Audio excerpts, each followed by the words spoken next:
હાય, આજે હું શેર કરીશ તમારી સાથે પૌવાની કટલેટ બનાવવાની રેસીપી। તો અહીં આગળ મેં 2 કપ પૌવા લઈ લીધા છે। હવે સારી રીતે ધોઈને 5-10 મિનિટ માટે પલળવા દઈશું। પાણી લઈને આપણે ધોઈ લઈશું 2-3 પાણીએ। અહીંયા 4-5 પાણીએ ધોઈ લીધા હતા। હવે 5-10 મિનિટ માટે પલળવા દઈશું આપણે। હવે 10 મિનિટ થઈ ગયા છે। હવે આપણે જો પૌવા એકદમ પલળી ગયા છે। હવે આપણે એમાં મસાલો કરી લઈશું। અહીંયા આગળ બાફેલા બટાકા લીધા છે મેશ કરીને। અહીંયા 2 બટાકા લીધા છે મેં મેશ કરીને। અહીંયા ઝીણા સમારેલા કેપ્સિકમ લીધા છે મેં। અહીંયા બોઇલ વટાણા।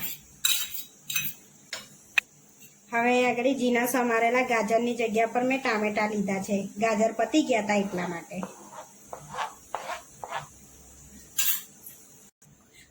આદુની પેસ્ટ એડ કરીશું અડધી ચમચી। અહીંયા લીલા મરચાં એડ કરીશું 2 ચમચી। ચપટી હળદર એડ કરીશું। 1 ચમચી ગરમ મસાલો એડ કરીશું। સ્વાદ પ્રમાણે મીઠું એડ કરીશું। અહીંયા લાલ મરચું 1 ચમચી એડ કરીશું। ધાણા એડ કરીશું। હવે મિક્સ કરી લઈશું બધું આપણે।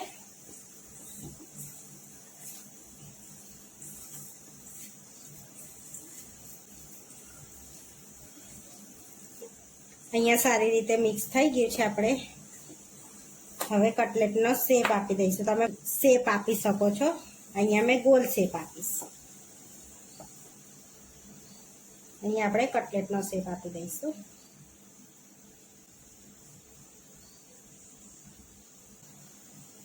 આ રીતે આપણે કટલેટનો શેપ આપી દીધો છે।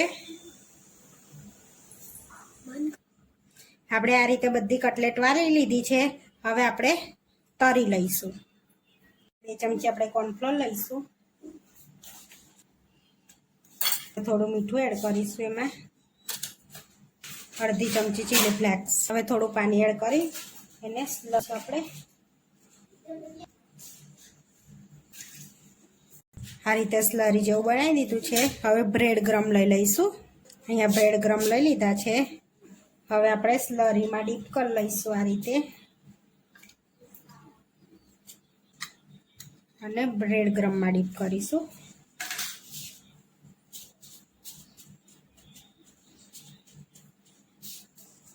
આ રીતે કોટ કરી લેવાની છે બ્રેડ ક્રમ્બમાં, પછી તરી લેવાની છે। આ રીતે આપણે ડીપ કરી લઈશું।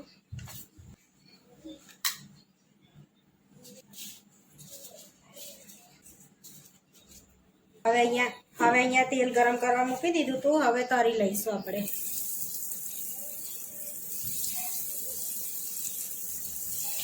આ રીતે ધીમા તાપે આપણે તરી લેવાની છે ને। હવે પલટાઈ લઈશું આપણે ને।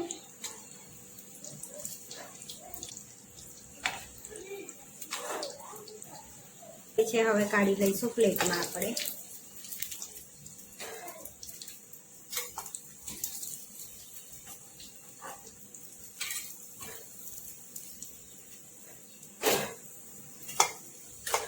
આ રીતે તરી લીધી છે।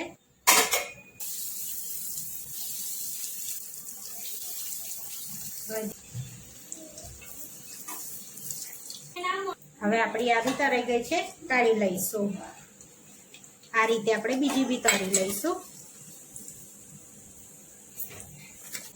આપણી કટલેટ તરી ગઈ છે। હવે સર્વ કરી લઈશું આપણે। આપણે ટોમેટો કેચઅપ જોડે સર્વ કરીએ છીએ।